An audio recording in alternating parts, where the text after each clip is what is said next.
प्रभु हुनुहुन्छ। तपाईले सदैव हामीलाई याद गर्नुहुन्छ। धन्यवाद दिन्छु। धन्यवाद दिन्छु प्रभु तपाईलाई। तपाईले मलाई, मेरो मम्मीलाई, मेरो बाबालाई, मेरो चुचु पिपी, मेरो सबै छरछिमेकीलाई स्वास्थ्य राख्नु भएको छ। स्वास्थ्य राख्नु भएको छ।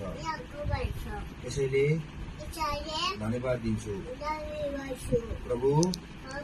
म बालक छु। मलाई तपाईको कृपा गर्नुहोस्। मेरो अब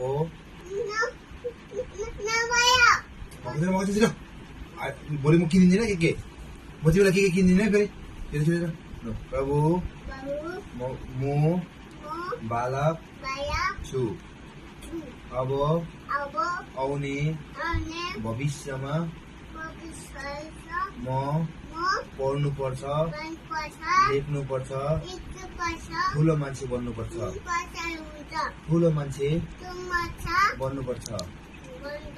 मलाई तपाईले सहायता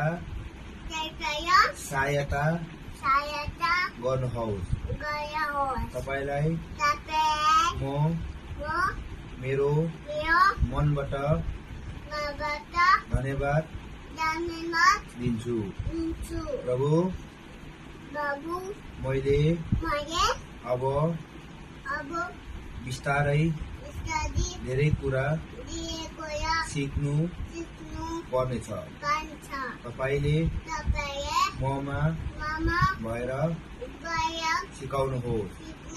धन्यवाद दिन्छु प्रभु। धन्यवाद दिन्छु तपाईको नाउँलाई। धन्यवाद दिन्छु तपाईको नाउँलाई। अब म सुत्नेछु। रातभरि तपाईको सहायतामा तपाईको रगतको घेरामा बान्नुहोस्। फेरि पनि तपाईलाई एकचोटि धन्यवाद दिँदै सबै कुरा तपाईमा समर्पण गर्छु। आमेन। God bless you. ल भोलि किनिदिन्छु ल। तिमीले प्रार्थना गरेको छौ नि, भोलि किनिदिन्छु ल।